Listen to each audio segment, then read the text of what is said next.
Physics. So this is Sonali and you are watching a YouTube channel that is Physics, the Friction of Minds. So बच्चों, it gives me an immense pleasure to once again welcome you back in my physics class.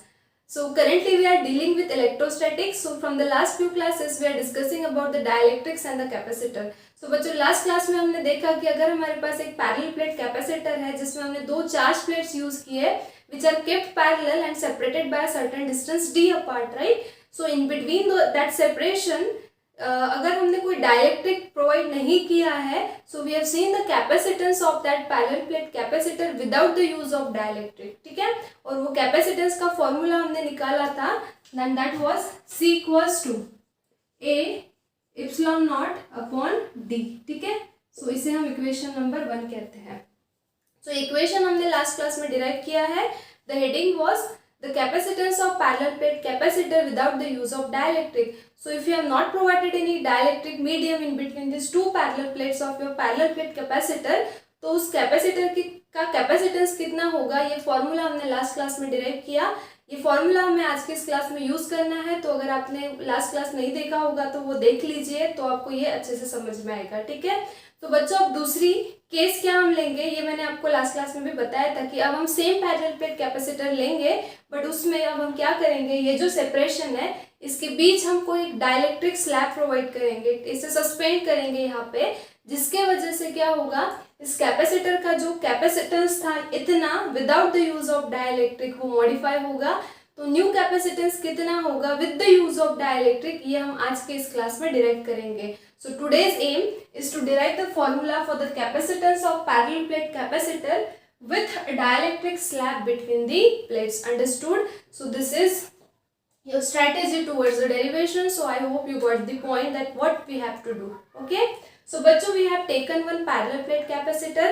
तो आपको पता है कि ये जो दो parallel plates है इनके बीच का जो separation है ये हमने D से डिनोट किया था, ठीक है?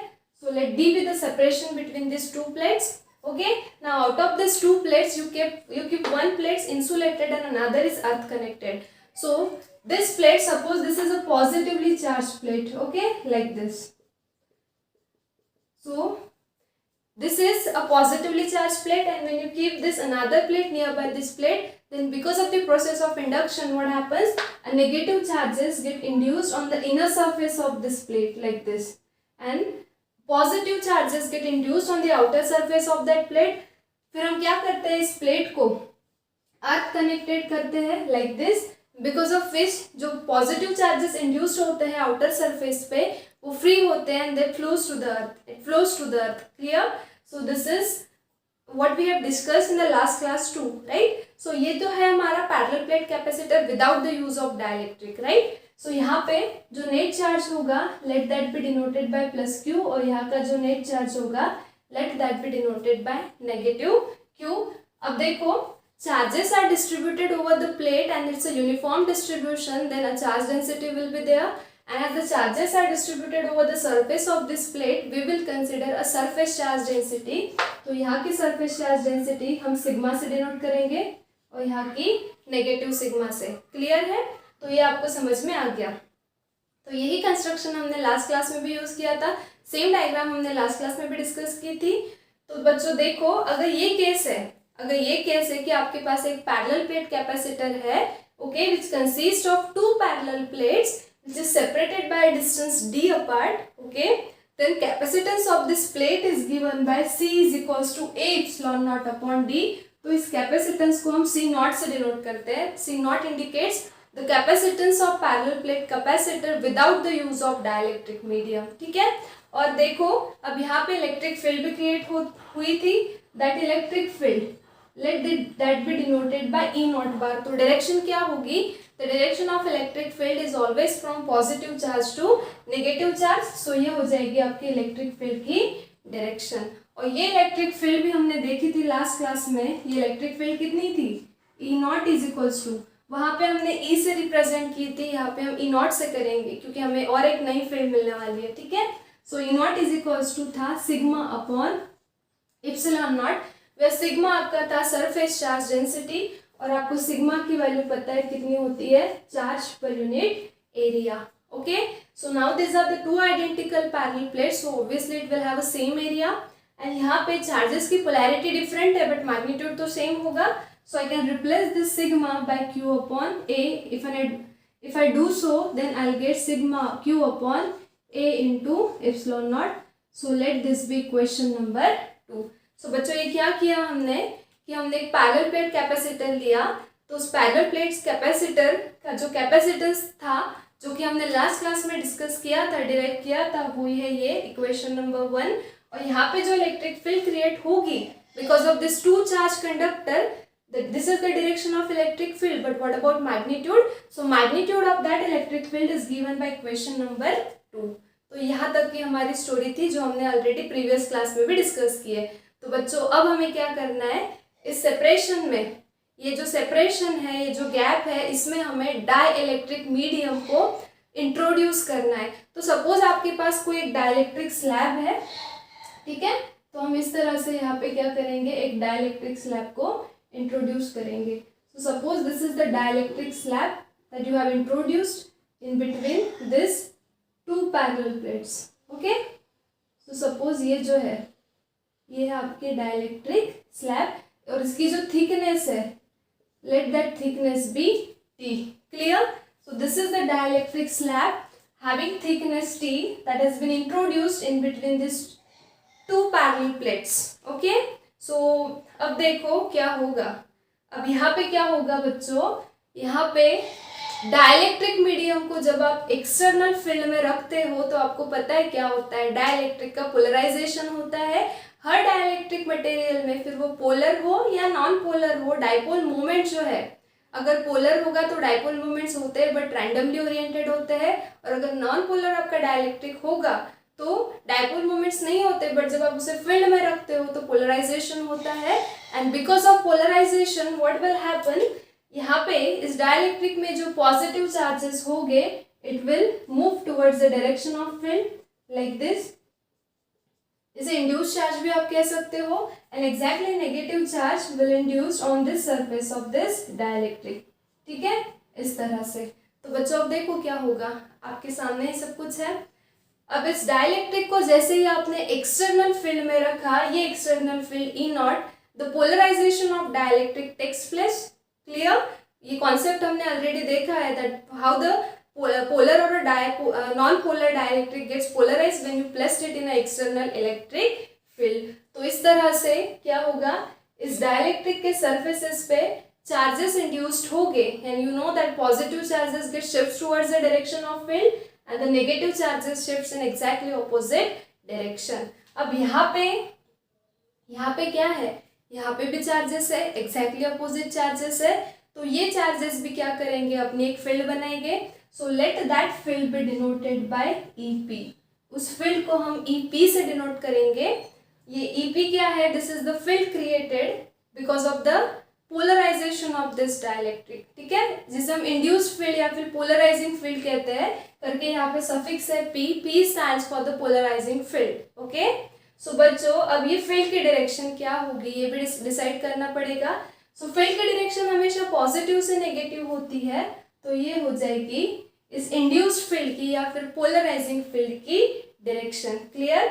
अब यहाँ पे भी, और यहाँ पे नेगेटिव चार्जेस है तो यहाँ पे आ जाएगा, यहाँ पे हम ले लेंगे -QP।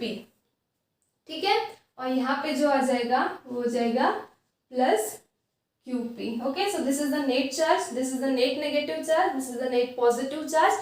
Again these charges are distributed over the surface of dielectric, so we need to consider the charge density, surface charge density। so sigma हमने already डिनोट की है प्लेट्स के लिए, तो यहाँ की जो surface charge density होगी ये हम डिनोट करेंगे नेगेटिव सिग्मा P से, और यहाँ की हम डिनोट करेंगे पॉजिटिव सिग्मा P से। क्लियर? अब देखो जो हो रहा है, फिनोमेना जो भी हो रहा है वो मैंने ओरली एक्सप्लेन किया और सब कुछ हमने डायग्राम में शो किया। ठीक है, जितना वर्ड्स एक्सप्लेन नहीं करते हैं ठीक है, उतना डायग्राम एक्सप्लेन करती है चीज़ों को, कॉन्सेप्ट्स को। तो मतलब नॉर्मली बच्चों की मेंटालिटी क्या होती है कि डायग्राम को रटो, पहले पूरी डायग्राम बना लो और फिर पूरा डेरिवेशन जो है वो स्टेप वाइज लिख लो, और फिर बीच में अगर अटक गए तो अटक गए, अटक गए तो लटक गए, राइट। बट ऐसा नहीं करना है आपको, डायग्राम भी आपको स्टेप वाइज ड्रॉ करनी है, आपको डायग्राम के साथ खेलते आना चाहिए, आपको डायग्राम की लैंग्वेज को एक्सप्लेन करते आना चाहिए। क्लियर? ऐसा अगर करोगे तो फिजिक्स पढ़ने में आसानी होगी। तो बच्चों यहाँ पे जो पोलराइजिंग फील्ड इंड्यूस्ड हुई या फिर जो इंड्यूस्ड फील्ड है because of the polarisation of dielectric, उसकी डायरेक्शन तो हमने डिसाइड कर ली, बट व्हाट अबाउट मैग्नीट्यूड, इसका भी मैग्नीट्यूड हमें लिखना होगा। तो बच्चों ये जो पोलराइजिंग फील्ड है EP, इसका मैग्नीट्यूड क्या होगा? सेम एज दैट, सिर्फ हम क्या करेंगे, सिग्मा को सिग्मा P से रिप्लेस करेंगे। So this will become sigma P upon epsilon naught. But जैसे कि sigma equals to Q by A था, सिग्मा P क्या हो जाएगा? QP upon A, right. Because जितना प्लेट का एरिया है उतने ही एरिया का डाइलेक्ट्रिक स्लैब हमने यहाँ पे इंट्रोड्यूस किया है, जिसकी थिकनेस है T। ठीक है, clear? So here will sigma P will be replaced by this QP upon A and this epsilon naught as it is. So let this be question number 3। Clear है? तो देखो अब आगे क्या होगा। ये है आपकी नेट फील्ड जो आपने प्रोवाइड की थी, this is the external field, this E naught is the external field that you have provided, and this EP is the polarizing field that has been induced in this dielectric because of the polarization of dielectric when you have placed it in this particular two plates, in between these two plates, right? तो अब बच्चों ये field जो है external field, इसकी direction ये है, देखो एक्सटर्नल फील्ड की डायरेक्शन ये है, ये जो है ये है आपका E naught, राइट। और इंड्यूस्ड फील्ड जो है जिसे पोलराइजिंग फील्ड को कहा, उसके डायरेक्शन है ये। सो अगर मैं आपसे पूछूं what will be the net field, तो फील्ड वेक्टर है और दो वेक्टर अगर एग्जैक्टली ऑपोजिट है और अगर आपको उसका रिजल्टेंट या फिर नेट निकालना है तो क्या करोगे? सब्ट्रैक्शन करोगे। So net field, let that net field be denoted by E, और ये क्या हो जाएगा? Subtraction of this to.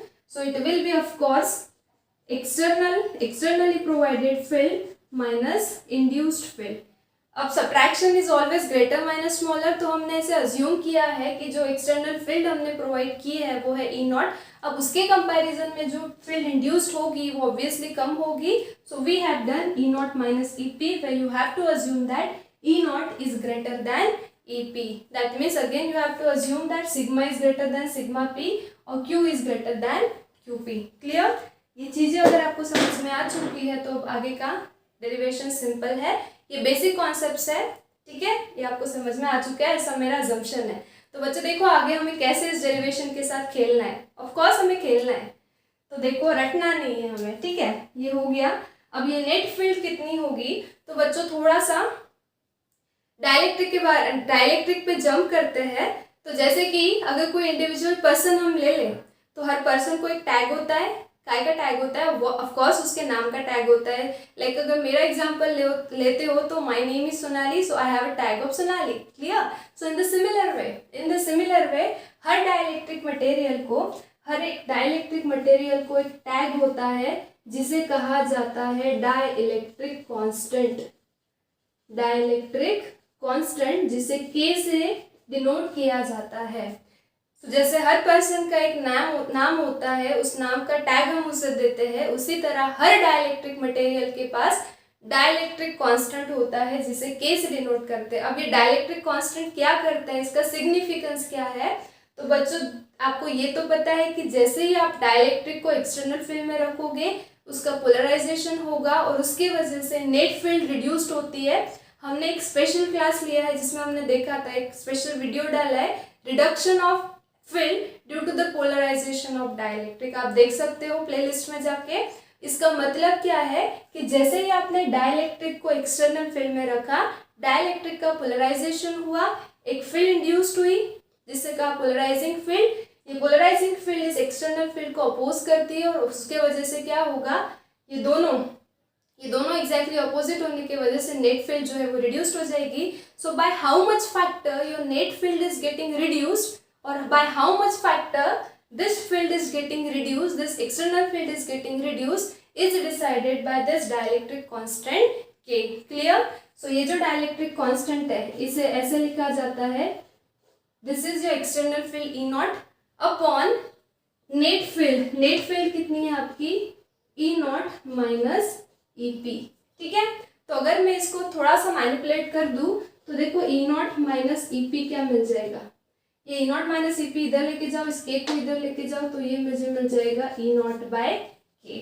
Okay, so I can write here this E naught minus EP को मैं कैसे लिख सकती हूँ, E naught minus EP can be written as E naught upon K. So I have written this as E naught upon K. Let this be question number 4. कोई confusion नहीं है.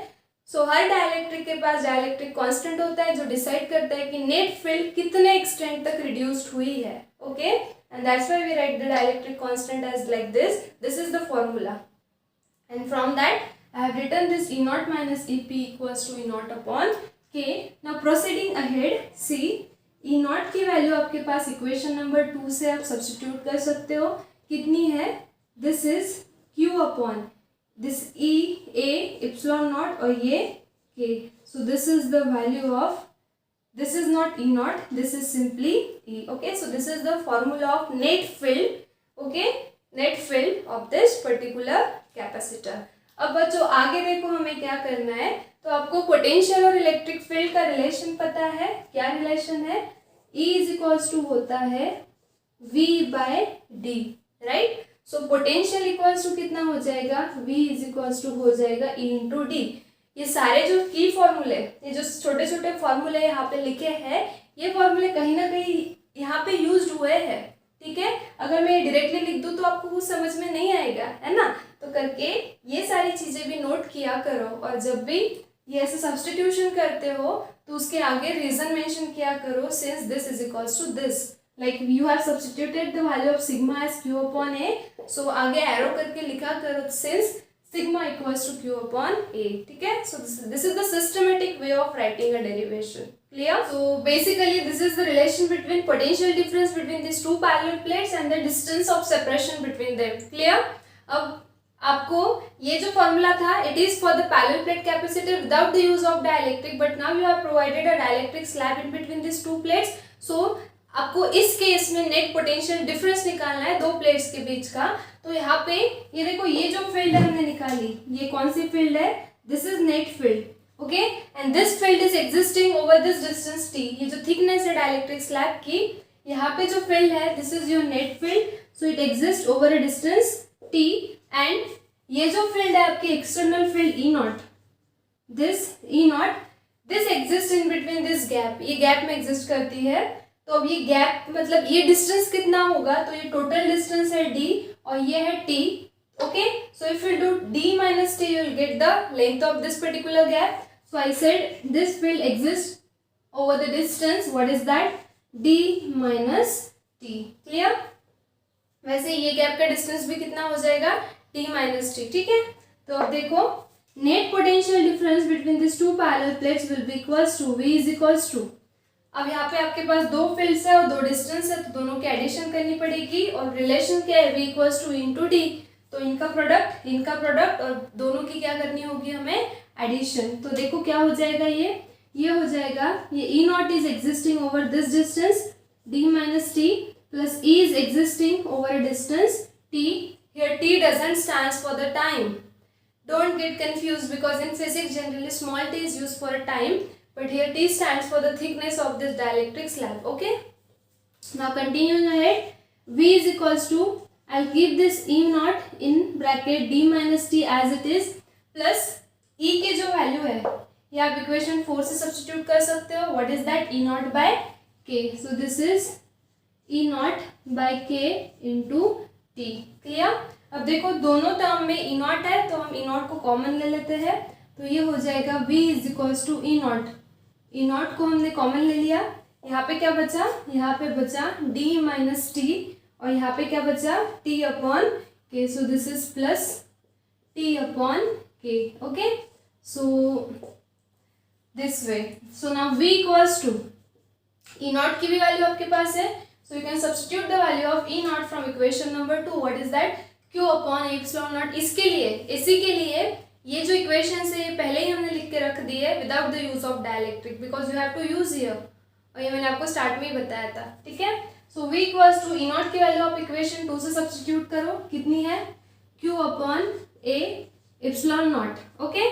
So this is the value of E naught, और in bracket ये कितना, ये as it is रहेगा d minus t plus t upon k, ठीक है, इस तरह से।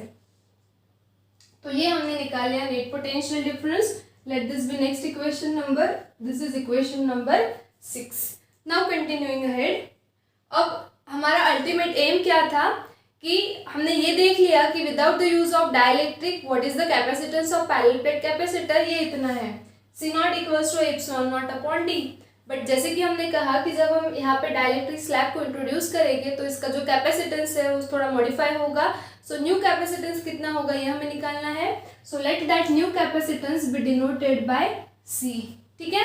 और आपको कैपेसिटेंस का जनरल फॉर्मूला पता है क्या होता है, C इज इक्वल्स टू क्या होता है, Q upon V, right, where Q is the total charge and V is the total potential difference. So C is equals to Q upon, अब V की वैल्यू जो है इक्वेशन 6 से आप substitute कर सकते हो। What is the value of V, actually हमें कैपेसिटेंस निकालना है जिसका फॉर्मूला है Q अपॉन V, तो हमें V की वैल्यू चाहिए। सो इस तरह से हमने V की वैल्यू निकाली, ठीक है। So substitute this value, what is that, Q upon A epsilon naught in bracket, this is D minus T as it is plus this is T upon K as it is, okay. Now you can see here this Q and this Q will get cancel, और ये epsilon naught जो है ये ऊपर जाएगा numerator में, तो ये क्या हो जाएगा, A epsilon naught upon this term, what is that, D minus T plus T upon K, okay. So this is your net capacitance of parallel plate capacitor with the use of dielectric slab. Let this be next equation number 7, okay. So if you will compare equation 1 and equation 7, this is the capacitance of parallel plate capacitor without the use of dielectric, this is the capacitance with the use of dielectric. So see here, numerator is same, A epsilon naught, A epsilon naught, okay, because you have taken the same capacitor, it's just that you have introduced a dielectric slab here. But जो capacitor आपने लिया उसकी plates भी same थी करके उसका area भी same था AA, okay.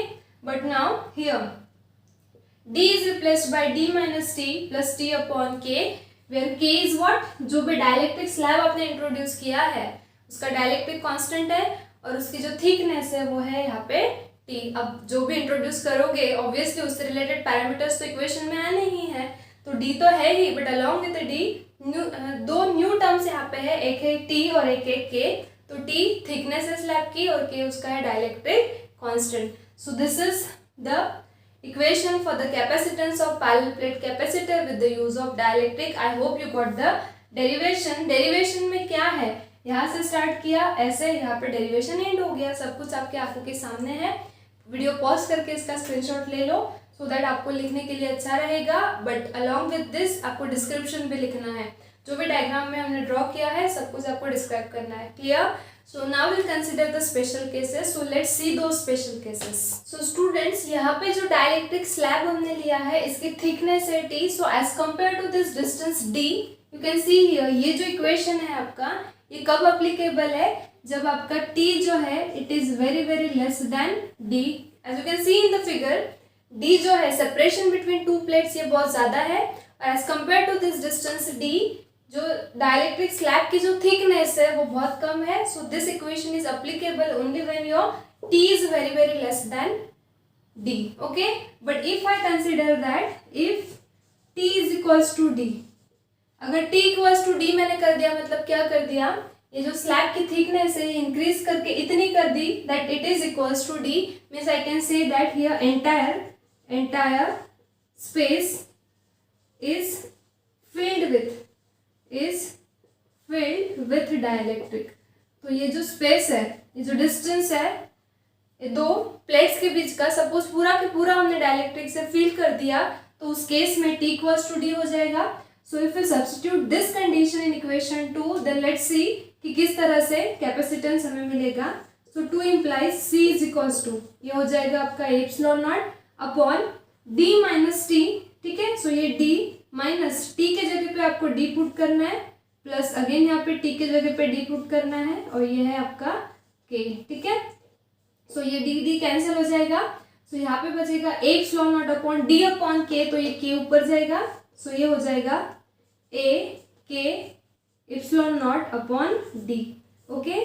So this is the capacitance, this is the capacitance of parallel plate capacitor when the entire separation is filled with a dielectric, okay, complete, there is no gap inside, okay. Let this be next equation number 3, okay.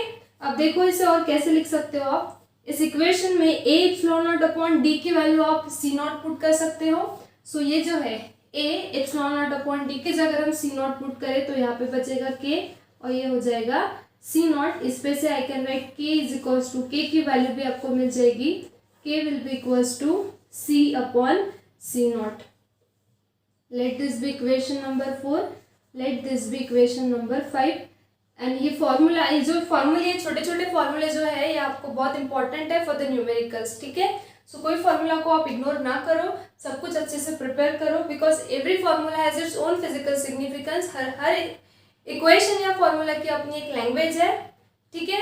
सो देखो यहाँ पे ये formula हमें क्या indicate करता है कि initially without the use of dielectric आपका जो कैपेसिटेंस था पैरेलल प्लेट कैपेसिटर का वो था सी नॉट, बट जब आपने डाइलेक्ट्रिक स्लैब इंट्रोड्यूस किया तो न्यू कैपेसिटेंस सी जो है वो इक्वल्स टू के इंटू सी नॉट, मतलब जितना ओरिजिनल था इंटू के टाइम्स हो गया, मतलब के टाइम्स से आपका जो कैपेसिटेंस है वो क्या हो गया, इंक्रीज हो गया। That means I can say your capacitor C has been increased by factor of K, clear. So this is the physical significance of this equation 4, or else k can be written as c upon c naught, which is the nothing but the formula of dielectric constant in terms of capacitance, clear। So ये हो गई आपकी पहली special case. दूसरी special case हम consider करते हैं यहाँ पे। तो दूसरे स्पेशल केस में देखो हमने क्या किया कि ये जो डाइलेक्ट्रिक स्लैब हमने इंट्रोड्यूस किया है, सपोज इस डाइलेक्ट्रिक स्लैब को हमने कंडक्टिंग स्लैब से रिप्लेस किया। सो क्या किया हमने, suppose if a conducting slab is introduced, ठीक है, in between these two plates। तो बच्चों देखो डाइलेक्ट्रिक, कंडक्टर और इंसुलेटर तीनों अलग अलग चीजें होती है, ठीक है। मटेरियल्स को हम बेसिकली क्लासिफाई करते हैं कंडक्टर, उसके बाद semiconductor, insulator, super conductor and all. But dielectric एक स्पेशल टाइप ऑफ मटेरियल है जो ना कंडक्टर के कैटेगरी में बैठते हैं ना ही इंसुलेटर की कैटेगरी में बैठते हैं। बहुत लोग इसे सेमीकंडक्टर कहते हैं, बट ये सेमीकंडक्टर भी बिल्कुल नहीं है, ओके। कंडक्टर में से मतलब करंट फ्लो होता है, कंडक्शन होता है, इंसुलेटर में से कोई करंट फ्लो नहीं होता, राइट। सो ये कंडक्टर नहीं है, इसमें चार्जेस बाउंड है जस्ट लाइक इंसुलेटर, बट ये इंसुलेटर भी नहीं है बिकॉज इंसुलेटर एक्सटर्नल फील्ड को रिस्पॉन्स नहीं करता। डाइलेक्ट्रिक एक्सटर्नल फील्ड को रिस्पॉन्स करके पोलराइजेशन करता है और अपने अंदर एक इंड्यूस फील्ड बनाता है जिसे हम कहते हैं पोलराइजिंग फील्ड। तो ये इंसुलेटर भी नहीं है, ये कंडक्टर भी नहीं है, ठीक है। ये अपना एक नया, इसकी एक नई प्रॉपर्टी है, तो बस उसे डाइलेक्ट्रिक कहते हैं हम, ठीक है। सो इसको हमें ना कंडक्टर की कैटेगरी में डालना है, ना ही इंसुलेटर के, ना ही सेमीकंडक्टर के। तो बच्चों कि ये जो डाइलेक्ट्रिक स्लैब आपने इंट्रोड्यूस किया है, सपोज आपने इस स्लैब को कंडक्टिंग स्लैब से रिप्लेस कर दिया, तो एक इम्पॉर्टेंट चीज हमेशा ध्यान में रखो डाइलेक्ट्रिक के बारे में या फिर कंडक्टर के बारे में, कोई भी कंडक्टर के लिए डाइलेक्ट्रिक कांस्टेंट की जो वैल्यू है वो इनफाइनाइट होती है। So for any conductor the value of dielectric constant is found to be infinite, clear. So अगर आपने इस डाइलेक्ट्रिक स्लैब को एक कंडक्टिंग स्लैब से रिप्लेस किया तो स्लैब कंडक्टिंग है, इट्स अ कंडक्टर, तो डाइलेक्ट्रिक कांस्टेंट कितना हो जाएगा, इनफाइनाइट हो जाएगा। अब ये जो कंडीशन है, ये कंडीशन हम क्या करेंगे, इक्वेशन 2 में सब्स्टिट्यूट करेंगे और फिर कैपेसिटेंस कितना होगा ये देखेंगे। So equation 2 implies C is equals to, ऊपर क्या है, ऊपर है न्यूमरेटर में एप्सिलॉन नॉट अपॉन नीचे है D minus t plus t upon k, के जगह पे आपको वैल्यू पुट करनी है इन्फिनिटी। तो you know that 1 by infinity हो जाएगा 0, 0 इंटू टी हो जाएगा 0, मतलब ये टर्म जो है आपकी कैंसिल आउट हो जाएगी। So you can write here c is equals to, आप इधर लिख सकते हो c is equals to a epsilon not upon, यहाँ पे सिर्फ बचेगा d माइनस टी। तो सपोज उसमें से d हमने कॉमन ले लिया, तो यहाँ पे क्या बचेगा, यहाँ पे बचेगा 1 minus t upon D. Clear, इतना बचेगा। अब आगे देखो क्या होगा, इज इक्वल्स टू, अब ये a epsilon not upon d मतलब ये क्या है, a epsilon not upon d मतलब है c naught, right. So I can replace this a epsilon naught d equals to c naught, और नीचे क्या बचा 1 minus t upon d. So I can write it as d minus t upon d, I can write like this. Okay, so अब देखो इस d को हम ऊपर लेकर जा सकते हैं, तो ये क्या हो जाएगा, ये हो जाएगा d upon d minus t into c naught. Okay, so इसे मैं यहाँ पे लिखती हूँ, मतलब आपको क्लियरली विजिबल होगा। सो c इक्वल्स टू कितना हो जाएगा, c इक्वल्स टू हो जाएगा d upon d minus t into c naught. Let this be next equation number, what is that, this is 5, so let this be 6। Okay, so ये बच्चों यहाँ का मैंने यहाँ कंटिन्यू किया है, सो ये अलग से है, इसे मिक्स मत करना इसमें, ठीक है। सो देखो फिर से सी नॉट क्या था आपका, capacitance without the use of dielectric, right. And as you have replace this dielectric slab by a conducting slab, the capacitance, new capacitance is found to be this much. मतलब यहाँ पे क्या हुआ, आपका जो न्यू कैपेसिटेंस है वो इतने फैक्टर से इंक्रीज हो गया, क्योंकि मल्टीपल में है मतलब इंक्रीज होता है, और वही अगर डिवीजन में है इसका मतलब उतने फैक्टर से क्या होता है, डिक्रीज होता है, right. So here I can say capacitance is increased by a factor of how much, d upon d minus t. So यहाँ से एक चीज क्लियर है, your c will be greater than C naught. So your new capacitance will always be greater as compared to the capacitance without the use of dielectric.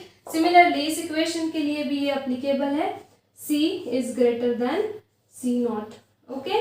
So इस तरह से जो aim था हमारा वो fulfilled हो गया। क्या था हमारा aim? हमें यही compare करना था कि अगर कोई parallel plate capacitor हमारे पास है और उसमें अगर कोई डाइलेक्ट्रिक यूज नहीं किया है तो उसका कैपेसिटेंस कितना होगा, तो ये हमने निकाला लास्ट क्लास में। फिर मैंने आपको कहा था कि अब सेम कैपेसिटर लेंगे, बट ये जो सेपरेशन है उसके बीच हम डाइलेक्ट्रिक मटेरियल को इंट्रोड्यूस करेंगे।